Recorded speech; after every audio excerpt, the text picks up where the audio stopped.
Welcome back to How I Franchise This. I'm your host, Alex Smersnak. Today I'm joined by Mike Sutton, founder and CEO of Grill Hero. What started as a grill cleaning side hustle in college grew into a premium home service brand that's now operating across Canada and into the US. Mike learned the ropes as an operator, knocking on doors, figuring out pricing, and refining his process before realizing the model could scale. That's when he turned to franchising. In our conversation, Mike shares the lessons he's learned moving from operator to franchisor, what it takes to build a strong systems and franchisee relationships, and how Grill Hero is carving out a new niche in home services. Let's jump in. Mike, appreciate you joining us on the How I Franchise This podcast. Let's start by you introducing yourself and sharing what Grill Hero is all about. Yeah, for sure. So first off, Alex, thanks for having me on. So I'm Michael Sutton, founder and CEO of Grill Hero. We are a grill cleaning and repair franchise, one of a kind in the industry. And so I started the business about 10 years ago now, started in the Toronto area, up in Toronto, Canada. And we've started franchising across Canada and now officially into the US as well. And our goal is to grow to over 100 locations in the next 5 to 7 years and become the brand name for grill cleaning and repair in the industry. So I got to know, how do you go from, I want to know what you were doing previously, but why don't we start there? What were you doing before Grill Hero and how did that lead into, this type of business? It's, probably a very interesting path and story on how you got there. Yeah, for sure. So I actually started the business when I was in first year university. So I think I was like 18 at the time. Before that, my parents, I grew up, they ran their own business. And so I kind of grew up in their business, doing a bunch of different positions, working in the warehouse when I was probably like 13 years old, all the way up to kind of owning different roles throughout my time there, just learning the ins and outs of business, learning from them firsthand. And then as soon as I went to university, I came across, the opportunity to start a grill cleaning business. When my parents were kind of looking for someone to clean our barbecue, our grill, and they couldn't find anyone to come out. There was very few people offering at the time. And so I just started going out and knocking on doors. And in the first day I went out, I got 5 sales, and it just was, very reaffirming that people really did need the service and there was no one offering it. So from there, I just kind of kept, knocking on doors, getting jobs, doing the jobs, and did that throughout my first summer. And then when going back to university for business school, started working on the business, obviously learning the ins and outs of business at business school, and then took the business on really kind of full time, brought on a team of other students, grew the business while I was at university. And then I was lucky enough to get on Dragon's Den in our third year, which is like Shark Tank in Canada. And that kind of just took us to the next level, and I guess never looked back since then. Is Dragon's Den, is that BBC? I want to say they have that in London too, in the UK. Is it? Yeah, so I think actually it started in the UK. Forgive me if I'm wrong, but I believe it started in the UK, then Canada started doing it with CBC, and then the US started their own version of that. So it's kind of been copied a number of different times from different countries, but yeah, we have our own version up in Canada. That's incredible. We'll include a link to your guys' episode in this episode. Awesome. What an awesome story. I'm curious personally, when you were going door to door and you're getting your first 5 customers, what was the pitch and then what's the revenue model? What were you charging? How does that work? So it was kind of funny. When I actually started going out door to door, I actually didn't even really know how to clean a grill, a barbecue. So we just started like knocking on doors, pitching it. It was like, hey, we're offering this in the local neighborhood, cleaning some barbecues, that sort of thing. We were charging like bottom of the barrel prices. We looked at like what other companies in similar areas would charge, and we just like significantly undercut it. So we really weren't making any money. Like I think we were charging like $60 or $80 per service at the time. And then we tried to figure out how to do it. We cleaned my parents' grill. It took us like 8 hours. We did like a terrible job. And then we got other friends and family, had our customers kind of wait a little bit longer while we figured it all out. Went to the Home Depot hardware stores, picked up different supplies, kind of reiterated till we had, I would say, somewhat of a working process. And then we went out and started offering it. Since we were charging very like low prices, the expectations weren't like super high, but we obviously like we're trying to do our best work. So like at the start, it was like we were taking an entire day for 2 people to clean a grill, and we were charging them like $60. So it wasn't a workable model. And then we just kept doing it and kept reiterating, going back, more trips to the hardware store, pick up different degreaser, test this thing out, find different processes online, test them out. And so we kind of just tinkered and tweaked it until we had a workable business model with the service. And then we, obviously increased our prices and charging more and more as the quality went up, and then driving more efficiency out of the techs. And kind of fast forward 10 years, we have a process where we've cleaned, over 50,000 grills. And we just always are constantly reiterating, driving more efficiency, making it more, higher quality and different things like that. And then, building better training for the technicians and all these different things. And so it's come a very long way. That is such again, fascinating process that you're like, hey, I'm going to, I experienced this myself with my parents. I went door to door. I wouldn't even know where to start on even pricing it. And I guess to your point, you just have to iterate through it.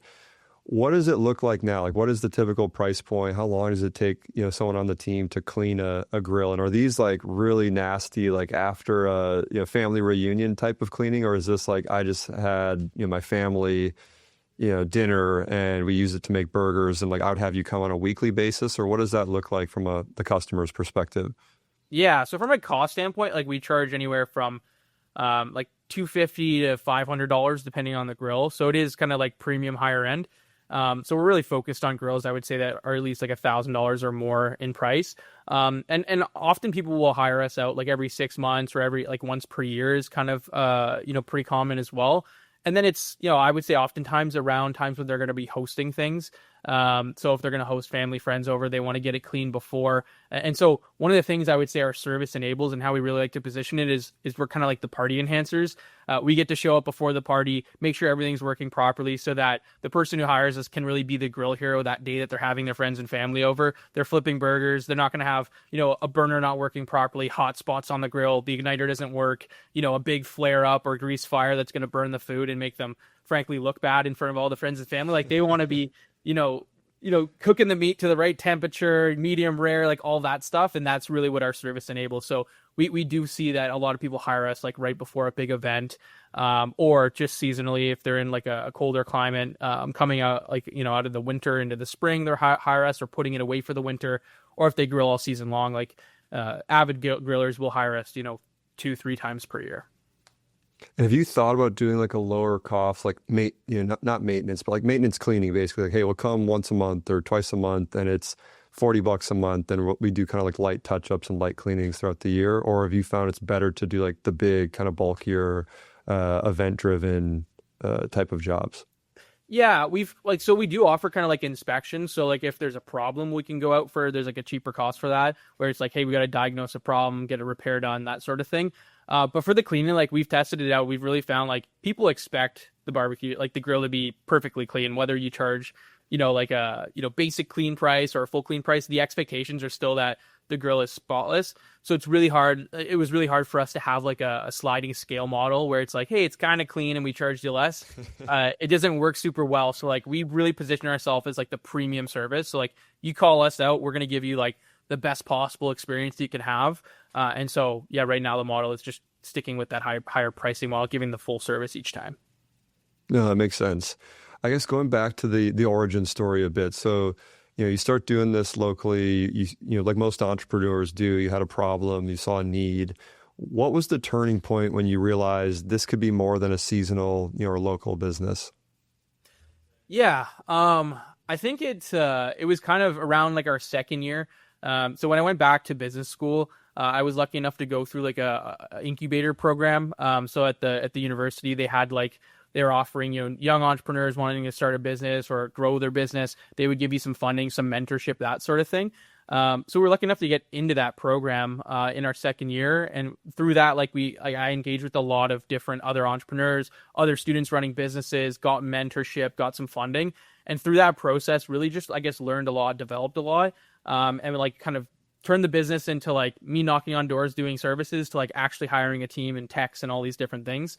And it was really at that point, like that year, when we hit like 6 figures in revenue, that I'm like, okay, I can actually scale this. Like we're only operating in a very small area. Looking around, there's very few companies doing this. Like, in the Toronto area, very few companies. In other like regions across Canada, there's like no one doing it. So I just thought as like a real scalable model that like, obviously is going to take time for me to build it up and figure out the business side and, grow personally as like a CEO and founder to be able to like scale to where we are today. And it's been like a 10-year journey. But I think it was at like pretty early on that I'm like, I can scale this. I need, to find the right people to help me, or I need to, learn the skills, and we just got to continue to build it. And then when we went on to Dragon's Den and we got a deal on the show, like I think that was kind of like the ultimate validation of like, okay, we have like a serious business person who's like believing in us, who's shaking our hand and saying this can be, an international brand.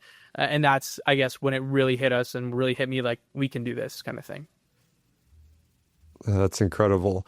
So all right, so you're going through that, you're going through that thought process of, taking it from a local business to a much larger business. How did you land on franchising as the model instead of, purely being corporate owned? Or was franchising always top of mind from the very beginning? Yeah, so it wasn't top of mind. It was, one of the things we looked at. I think it was wasn't really sure what the best way to scale the business was at the start, especially like without that kind of experience running businesses in the past. So just tested everything out. Like we did the employee model. We did our own corporate territory. Like we were based in Toronto, and we set up another operation in Ottawa and tested out, our own corporate expansion. And then we even tested out like student kind of model, like college pro kind of thing. And they all just didn't really work that well. The corporate model, I found like we just didn't have enough capital or attention to really invest in growing another market effectively. So we kind of, built up another region, but it really wasn't, we didn't have the time and resources to really put enough time and attention into it. And then it took away from our existing operation. And that was kind of when I came across franchising, and I saw what like Brian Scudamore did with 1-800-GOT-JUNK, and other large home service franchisors.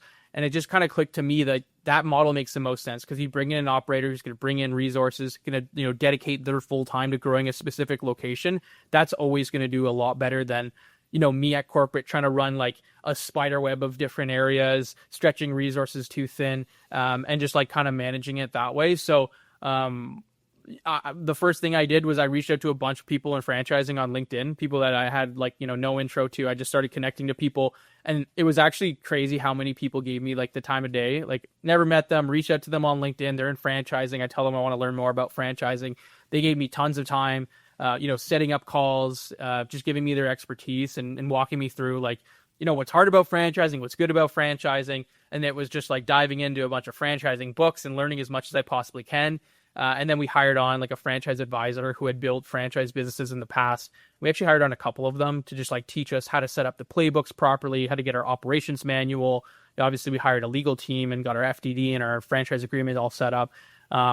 And then it was just like kind of learning as we went. And we launched with one territory. So we had an internal manager who wanted to run his own business. So he said, hey, why don't you be our first franchisee? And we just test piloted it with him in the first year. We didn't bring anyone else on. We actually had other people that were like, hey, I want to buy a franchise, all that stuff. We're like, okay, we're holding off. We're going to start with one, figure this out, because frankly, there's a lot to figure out with franchising. It's not only a completely different business model, but there's just a lot of moving parts. So we started with one, and then the next year we were ready to move to 3, and then kind of so on. And now I would say we're at a really good kind of point to scale this big and wide. Yeah, one thing you said that I think is really good advice for those listening is this idea of reaching out to mentors thoughtfully. I got good advice early on that you'd be surprised by how many very successful, busy people will stop and take their time to give you advice as long as you reach out thoughtfully with specific questions, clearly of having done your research and this desire to work hard and succeed. And if you do that, I think you'll be again amazed by the doors that you can open up. We've had Mark Cuban reply to us on cold emails, and Ashton Kutcher, and some of these famous people that I think responded because they could tell that we were being serious, we were being thoughtful, and that they could genuinely help us because someone at some point genuinely helped them. So I think that's a great piece of advice. One thing you touched on a little bit that I'm curious more about: how long did it take you to go from one location to having 3, 4, 5 plus?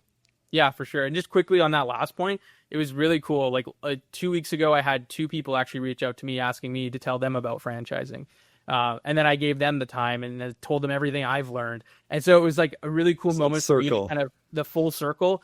And then they're like, man, I can't believe you just, spent 2 hours talking to me. I'm like, just pay it back. Like, you're going to do super well. You're going to build a business. Like, send the elevator back down when someone asks you for the same thing. Like that's how we need to do it. And yeah, it was pretty cool to just be able to see that full circle happen. But yeah, sorry, going back to your question, like, what it looked like. So we started with one, like I mentioned, one territory, or sorry, not one territory, but one franchisee, gave him a pretty large area, existing corporate region. So we started with a little bit of a leg up, and then we just test piloted it with him. He gave us feedback. We reiterated some of our manuals and different things like that. And then the next year we started actually like going to franchise stores and actually trying to like sell franchises as we had the model set up. And then we landed 3 new franchisees in that second year. And then from there, we've grown to now we're on our 3rd year and we're at 7. So 6 in Canada and 1 in the US, franchisees. Wow. And now we're kind of I would say just ramping up. Like we have a lot of deals in the hopper and a lot of, things happening. And so we're really starting to, I would say, enter that like scale phase where it's like operationally, we're kind of limiting our growth, not focusing a lot on franchise development because we wanted to work with our existing partners, focus on unit economics, get them to be, really doing super, super well out of the gate. And we actually have a number of them now that are in the process of buying more territory and, wanting to scoop up other areas as they're available. And so that was super validating to see that starting to happen in the last couple of months of like, they're like, hey, what else can we expand to? We're going to take more, we want to invest more and buy more territory and all that stuff. So I'm like, hey, that tells me now that we're actually ready to really start focusing more on Fran Dev and start putting more dots on the map. All right. So you just start franchising, you've sold your first few units. What's been like the biggest surprise or thing that's caught you off guard about being a franchisor versus being an operator? I think it's the biggest thing for me, I would say, has been my own personal growth. Going from like running my own business, managing technicians to managing managers in our corporate stores, it's completely different managing and bringing on franchise partners, right? Like you're now kind of working with business owners, right? Like their dreams need to fit into the business that we build. And there's a much different way that you work with them and motivate them and lead them. And so for me, it was like, I would say the biggest learning has just been improving myself personally, like, as an entrepreneur, as a CEO.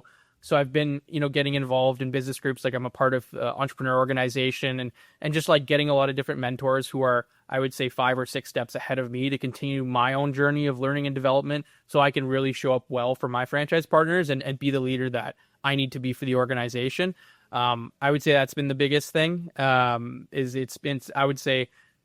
It's been a lot of learning and development for me personally and for the business as a whole. Like a lot of our existing staff, like we're always leveling up. We always need to continue to level up. Every franchise partner we bring on because they add more to the organization. And so we have a ton of people that have like, a ton of experience. Like these guys are, they're not new in business. They've been running businesses for a long time. They have big dollars behind them. And so it's like leveling up so we can actually lead those kinds of people. And doing it, I would say, relatively quickly. Like in the last 3 years, we've brought on, I would say, like each franchisee we bring on is like almost more experienced than the last one. And they add like a different avenue to our system, which has been awesome because it's like we have these cohort calls and we have, someone who's really good at operations, someone who's really good at marketing. They've been VP levels at large businesses, and they have, just tremendous experience, tremendous things to add to the system. And it's like, how do we channel that all in the best way? And so it's just been, constant learning and development to be able to lead a group like that and continue to bring on higher talent, more, experienced operators, as we grow. I mean, now I guess I have one somewhat tougher question too. Like, and I've been a franchisor. We scaled, to 40 plus laundromats. We've sold 118 locations for my previous business. Have there ever been any moments, because it's a roller coaster as an entrepreneur, where you're like, I don't know if this is going to work. This is so hard. This is difficult. And like, what was that moment like, and how do you push through it? 100%. And I think, yes, there's been tons of those moments. Like, I think any entrepreneur would be lying to say they haven't hit those points where it's like, shit, wow, I'm putting a lot of time, energy, resources into this. What am I doing? So I would say absolutely. I would say one of the largest ones is like, we did like, it's hard to select the right people to bring on as franchisees. And like I said, like when you bring on experienced people, you have to have that experience to lead them properly.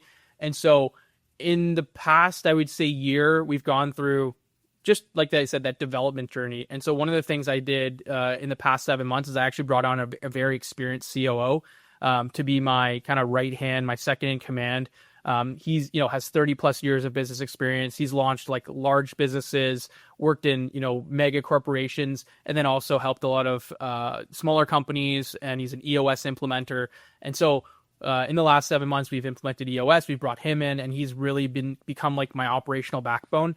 That's really freed up my time because frankly, like I was spending a lot of time on a lot of operational things, and that's really not my strong suit. Like I do well with sales, marketing, higher vision, that sort of thing. So I would say the biggest, aspect of that was like I was finding myself in positions that I'm really not like designed for or don't have the skill set for. And so we were running into roadblocks and I'm like beating my head against the wall. Like, okay, why can't I do better at this specific thing? And the answer to me was I need to bring on an experienced operator who can come in, handle the things I'm not good at so I can focus on my core focus areas. And that's just been, such a big, it's added so much value to the business, and all of our franchisees have seen it firsthand as well. And they're like thrilled with the fact that we brought on this guy who's having a huge impact on the business. Yeah, that's amazing. I mean, as soon as you hire a few critical roles, it's such an unlock for teams, for businesses, as especially as you're trying to scale. It's just the compounding effect that it can have is, until you experience it, hard to describe. But I think people, can also come with challenges, and growing a team can be challenging. Have there been any, really tough parts of leading people as Grill Hero has expanded for you? Yeah, absolutely. And I think it's it's challenging when you're growing a business. And I mean, you've done it, it sounds like multiple times, and I'm sure you guys just brought on a bunch of funny with Franzi. You're doing the same thing. You're scaling.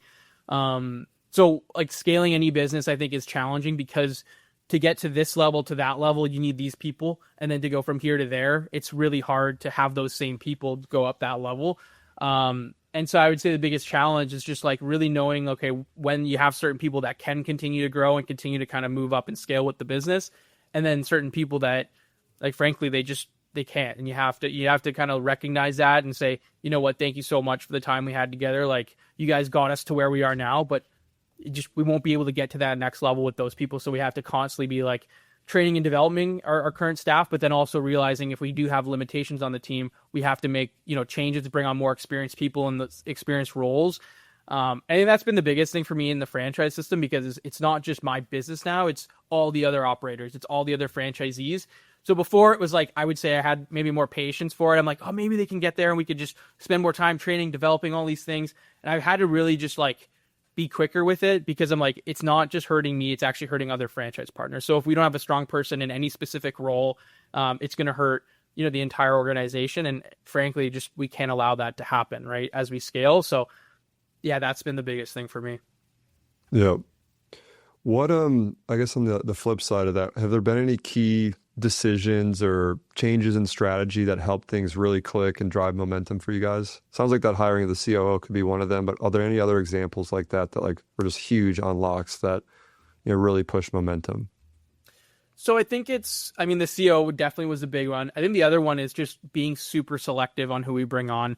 I think it's super important that we don't just, and I practice what we preach here. Like, we've had people who are like, hey, want to invest, want to go forward. And we're like, sorry, like, bring them out for discovery day, meet them. They're just not the right fit. They don't fit our values, or they didn't have the right competencies. And so I think strategically that's been really big, because the last 3 or 4 people we've brought on now are like super, super effective operators. They're following the system, they're crushing it, they're wanting to buy more territory. Whereas I think we could have been probably double the amount of franchisees if we just said yes to, everyone that wanted to invest or met like kind of the bare minimum requirement. But I think we would have had, triple the amount of problems, and we would have had people not doing as well and things like that. So I think strategically is just continuing to be very selective, really they understand who our franchisees are, like what our persona is, and really finding the right people. I would say that like that's kind of the single-handed most important strategic thing that we can do as we grow. It's like focusing on quality over quantity. Yes, we want to get to 100 locations. We want to scale the business, but we have to do it with the right people. Yep. Yeah, people will make or break everything that you're doing. That's true on a franchisor level, franchisee level, non-franchise businesses. It really, really does revolve around the people. I think, starting to look towards like reflections and pieces of advice that you might have for our audience as you reflect back on everything that you've experienced and that you've learned to date. Is there anything that you would have you wish you knew before you launched Grill Hero that you know now? So I don't think there's really like a silver bullet where it's like, well, if I just knew this, I wouldn't have done that mistake. Like I think I'm incredibly appreciative of kind of the journey of entrepreneurship where it's like you have to kind of just like learn as you build, right? Like I feel like for me it's like I know diving into franchising, I feel like I made the right decision on reaching out to people and doing that. And then kind of you have to learn as much as you can from other people, but at the same time you're going to go through things where you make the wrong choice. And I don't think I regret any decisions or anything that I've gone through, like any mistakes made, because it's like I learned from that and then I grew from it. I think the number one thing is just you can't get stuck in your ways and you have to always grow and learn from your mistakes. And so that's something I've always tried to just like kind of channel and go forward with. And so I think like it's just getting on that train and continuing with it and continuing to learn and develop as you go. And yeah, I think I wouldn't say there is like a specific or like one silver bullet that I would have gone back and said, well, if I just knew this, it would have been here. Like I think we're on the right track, and we just have to continue to make mistakes and fail and then figure them out and make things better. Yeah. Yeah, the speed at which you can iterate and test new things and fail and learn. I mean, I think that's the superpower of a lot of startups, small business as they're scaling. And one thing I really encourage people to do more of is just iterate, get out of your own way, try things, don't have an ego in the certain things that you think might work because they might not be the right solution. The things that you didn't think were going to work might be the things that massively change the trajectory of your business. And so I think you've got to get out of your own way and you've got to iterate and move quickly. What's one thing, I think franchising can sometimes have, this kind of, bad rep or, people from the outside, of the industry before you get into it, having misconceptions about it. What do you think some of those things are? What do people typically outside the industry misunderstand about franchising in general?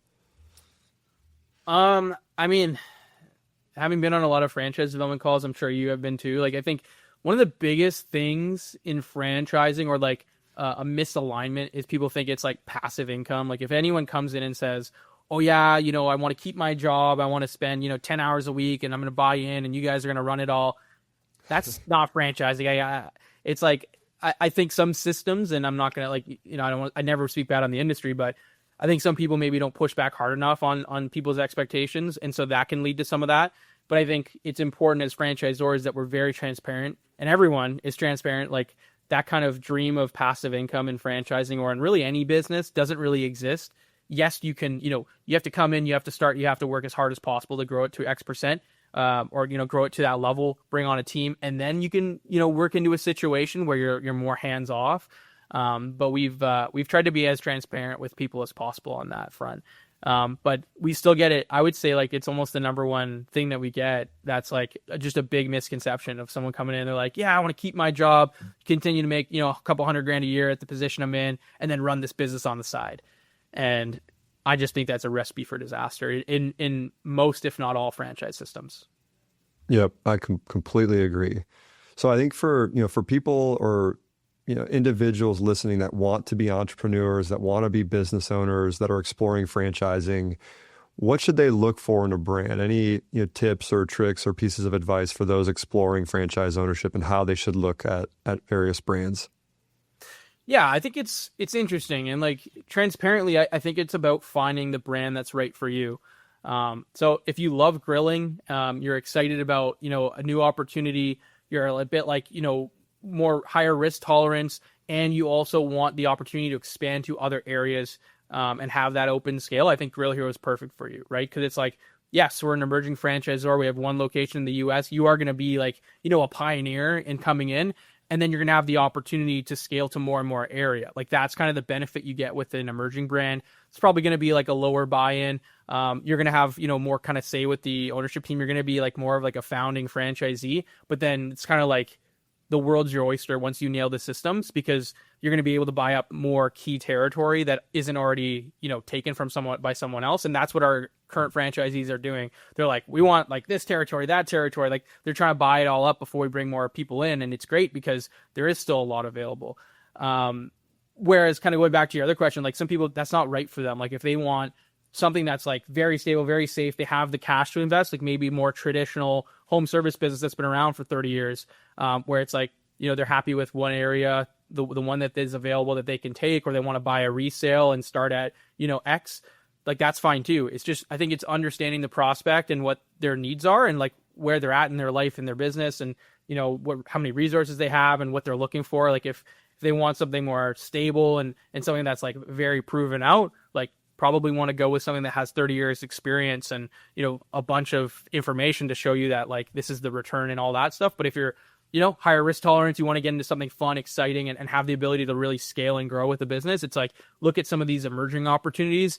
But I think it's important to obviously really connect with the founding team and shake hands and really understand who you're getting to business with, and really making the right selection on who you go down that path with, right? Yep. Yeah. And I think you hit the nail on something, and there really is a franchise opportunity, I think, out there for everyone. Something that I think is a common misconception for a lot of people is you think of immediately brands like McDonald's or Subway, like that's millions of dollars to get into, or they're already sold out, it's too mature, or I don't want to get involved in a restaurant. And what I didn't realize until I got into franchising is that it really touches every industry you can imagine, from home services and grill cleaning to early childhood education and development. They've got code academies and private math tutors with Mathnasium. They've got health and wellness. There's hospitality. It really does span almost every industry you can imagine. And so if you're interested in business ownership, there's likely something out there for you. It's just figuring out, where do you start the search? Where do you look first? And that's really what motivated us to start Franzi, and start having more conversations like this, is just let's highlight and put a spotlight on all these different opportunities that are out there. So I appreciate you sharing that. I think the last question I have for you, as you are on Grill Hero's journey and you're this pathway to getting to 100 plus locations, what excites you most about what's ahead, for both you as an individual and for Grill Hero as a company? I think kind of what excites me the most is like we've spent the last 3 years franchising, 7 years before that running the business. So like we're not a new business. It's 10 years in. I would say, especially bringing in the new COO, tightening up processes, working with our existing partners to the point where they're, buying more territory and growing that way.